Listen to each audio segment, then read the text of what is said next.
Thank you very much. It's a pleasure to be back here. And just my bottom line, my final message is the same as Shauna's. Public services are important. I have a rather different take in terms of how I get there. Over the last 30 years, globalisation and increasing world trade has reduced the number of people in absolute poverty in the world by over 1 billion. It has made a dramatic difference to the lives of the population of the world. However, it has also made a dramatic difference to the amount of greenhouse gases which we emit. And I know that that's something which was discussed here yesterday.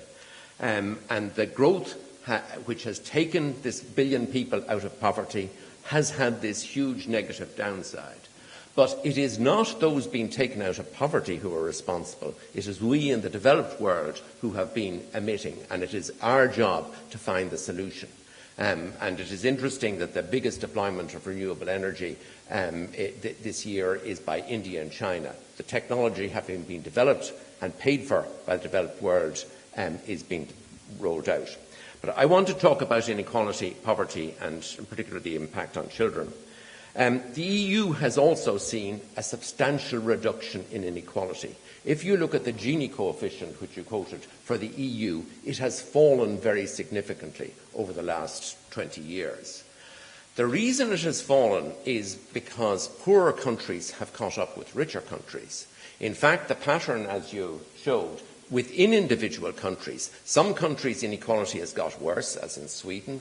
Some, it hasn't changed very much since 2006-07 in a country like Ireland, and some it has improved. In the United States, it has deteriorated, and people tend to point to the United States.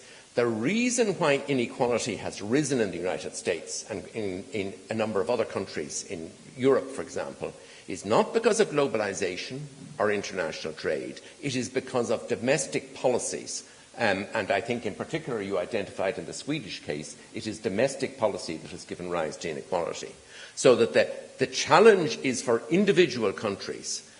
We are seeing don't blame globalisation. Globalisation, if you pull up the drawbridge now and say no more trade, you're sentencing the remaining 700 million people who are in absolute poverty in Africa to remain there. So the answer is in terms of domestic policies and in particular in terms of public services and welfare systems, which I want to go into in more detail. In Ireland in 1970, we didn't have a welfare system. It was incredibly patchy. And the last 40 years has seen, up to 2010, the deployment of a fairly comprehensive welfare system on the Beveridge sort of UK model. In the 1980s, having had much inferior support level than the United Kingdom, and people emigrated. If you were unemployed, you were better off up to 1980 emigrating to Britain. By 1990, you were better off remaining in Ireland. And the welfare levels now are a third to a half higher than they are in Northern Ireland or in the United Kingdom. So we've gone quite a distance, and there were, like one particular policy change in the 1970s was the lone parent allowance. There are a range of groups who are particularly disadvantaged who are targeted. So we have developed a welfare system. We need to continue developing it. But the message I want to give is that actually welfare or the tax system will not deal with a lot of the remaining issues in terms of poverty and in particular child poverty in Ireland. The standard way that poverty is measured in the EU now was developed, the methodology developed in the ESRI in the 1980s by Damien Hannon, Brian Nolan and Chris Whelan. Looking back at the papers, that it is based on household income, disposable income, but it doesn't take account of housing costs. And I'll come back to this, that this is a defect which has led to some of the policy failures we have today. In Ireland, the economic crisis and the necessary policy measures needed to tackle it actually brought about a small reduction in inequality. There was a huge increase in the share of national income devoted to welfare payments. 6 percentage points more of our income by 2012 was spent on welfare payments than in 2007. We had to deal with the huge rise in unemployment and hold the line. And of course that had to be financed by major cuts elsewhere and very big increase in taxation. We have seen an economic recovery, but as Shauna talked in terms of the Gini coefficient, the level of inequality in income today is roughly where it was in 2005, 6, 7. However, the share of the population at risk of poverty today is lower than it was in 2007. In spite of the crisis, we have made some progress. But past developments of the welfare system were crucial in tackling poverty, but today a range of other measures are needed in terms of public service if we were to make substantial further progress. And I want to go through a number of the areas. First of all, promoting workforce participation. People outside the labour market are those who are at highest risk of material poverty. And those who are most likely to be consistently in poverty today are those who are unemployed, are out of work due to sickness or disability, in particular disability, are lone parents. So promoting access to work is important, but it is not a solution on its own. Life expectancy. The CSO published a number of years ago very useful and important data which show a very significant inequality in life expectancy. For kids who have dropped out of school early, or kids from the lowest social classes, age 20, for boys, 5% of them will be dead by the age of 35, whereas the proportion is infinitesimal for the rest of the male population. The proportion dying early of girls or women is lower. This huge inequality in life expectancy. Now, it is not because they dropped out of school. They dropped out of school because they had other problems. So tackling this inequality in life expectancy requires, it's not a question of giving people more welfare payments. It is not a question of the tax system. It is the services to deal with disadvantaged kids in disadvantaged families. That is the key. And one thing which has made a big difference to the life expectancy, these figures were for 2006, was the reduction in road deaths. Because the bulk of the boys dying males between 20 and 35 died from non-natural causes, in particular road deaths and suicide. And the reduction in road deaths has made a significant difference. And that's not a policy you would think of in terms of reducing inequality in life expectancy, but it was important. But you're left with deprivation, which has multiple effects, and there is not a simple answer to it. Moving on to housing.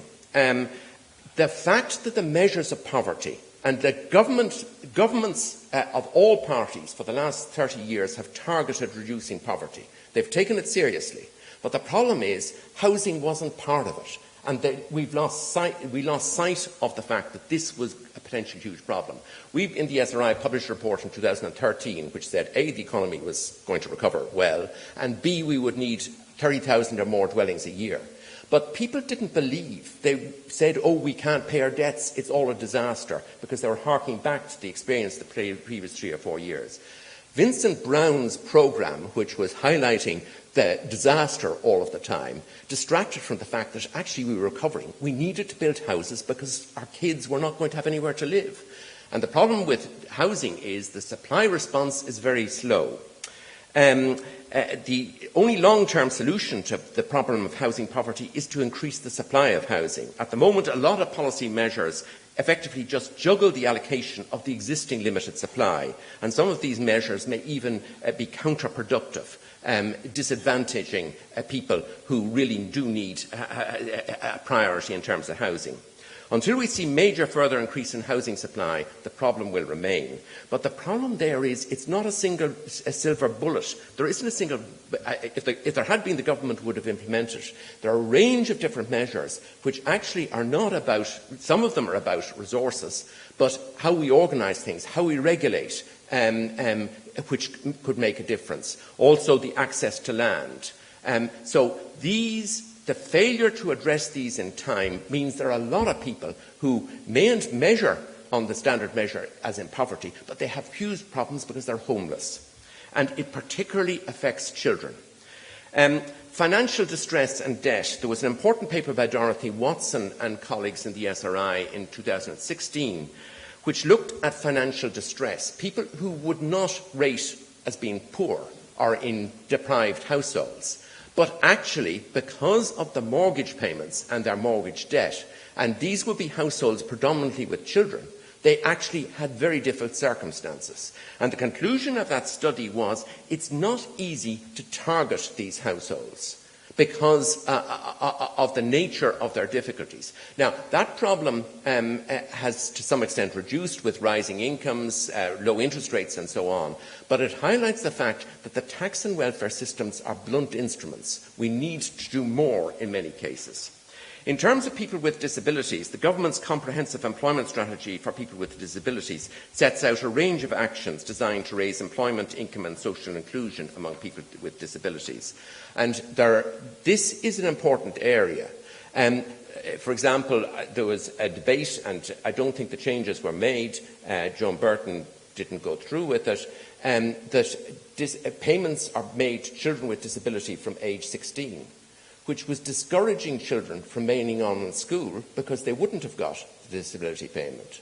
So you have to look at and in terms of experience of future life and inequality, disabled people, getting them into employment will make a huge difference where that is possible. So that should be a target. Lone parents and their children. Another key group where there are a lot of kids in deprivation. And in 1998, I published a study with a colleague, Bertrand Maitre and Tony Fahey from the ESRI. And we asked people in similar circumstances, women, it was in the labour force survey, they were asked, are you unemployed or are you out of the labour market? If they were married from relatively deprived backgrounds with relatively limited education, they said, we are not unemployed. They were not looking for employment. But lone parents in identical circumstances wanted to be in the labour market, not just in terms of income, but in terms of participating in society. They were locked out because of the absence of childcare. And they said they were unemployed. And a key issue here is childcare. This is in terms of public services. The answer to this problem is improved childcare. If we, and I would hope we would, introduce a Scandinavian-type childcare system, but it will be expensive. It would be challenging to do, and in the interim, you might say, well, we will provide free childcare for lone parents. However, that will lock people in, that lone parents will not be able to take a partner, which will be bad for the children. Or if they have a partner, the partner can't show up and look after the child because free child. So actually, childcare provision has to be done. You can't target it. We need a state system that works in terms of childcare. And I'm not talking about necessarily the quality issues which Prime Time identified. But the structures and rules of the welfare system also tend to isolate lone parents. And an individualisation of payments of the welfare system, where the payment is to the individual, not to the household. It would be expensive to do it so that nobody loses out, but it would allow lone parents to have a partner, a particular partner who is the father of the child. So tackling these problems is not necessarily a problem about more money. The final area I just want to touch on is one of the successes. One of the two key factors in the success of modern Irish economy and society has been investment in education. The other is EU membership. The expansion of the second level system on the basis of mixed ability schools is part of that success. All children, irrespective of parental income, have an access to an education system that provides, in principle, a similar quality of education irrespective of family background. And this was available, but not availed of, by many kids in 1990. 20% or more kids dropped out from school without completing the Leaving Cert. Research showed that it was vital to tackle this, and policies were introduced to tackle it. And over the crisis period, the dropout rate fell substantially below 10%. It's now one of the lowest in Europe. And this is hugely important in terms of people's future life course. Also, access to third-level education. A lot more girls were going to third-level education than boys because boys were dropping out of school early. That has actually changed dramatically during the participation has gone up by women, but also by men in third-level education. And it's interesting to look at Northern Ireland, which has the worst performing educational system on these islands. Ourselves and Scotland have the best. It particularly discriminates against those from a disadvantaged background. While the vast bulk of middle-class children get into grammar schools, and over 90% of them go on to third-level education, the other 70% of kids, including nearly all of those from disadvantaged backgrounds, go to secondary schools. And very important research by one of Ireland's leading economists, Fanny Barua of the University of Ulster, shows that 40% of boys from a deprived Protestant background drop out of school early. The figure for Catholic boys is about 30%. Girls, it's slightly lower. So that's something we have avoided by having a mixed ability schools. And that is a success which we should reflect upon. But now the area is early childhood education, which all the research shows that in particular from children from a disadvantaged background, that can make an important difference to their life chances. And over successive governments, we've begun to see provision in this regard, but I think that will be very important in terms of child poverty in the future. Right, to conclude, looking in Ireland today, it is important to take note of our successes as well as the failures. We have seen the case of housing that out of sight, out of mind. We actually were well housed in 2008, over-housed in some ways, and we lost sight of the fact that housing is important. The successful development of a modern European welfare state has been hugely important in redistributing resources and moving people out of poverty. But we need to look at a broader range of policies now. The next stage in developing a fairer society will require a much more complex response. For example, tackling the problems that result in the most deprived having substantially lower life expectancy will require multiple policy measures. Increasing the supply of housing is complicated. Improving access to employment, especially for the long-term unemployed and people with disabilities and lone parents. In terms of lone parents, childcare may be the answer, not more money, not changes in the tax system. The welfare system alone can't tackle all of these problems. And finally, the complexity of the problems underlying poverty and deprivation in Ireland today require these multiple interventions. And not surprising, this is proving difficult for the administration to handle. If it was a simple policy of increased welfare payments, then you could do it. But it's not simple. And if there were a simple answer, we'd make faster progress. But I think our job now is to build a more just society, and we must embrace the challenge of finding the right answers for complex problems. Thank you.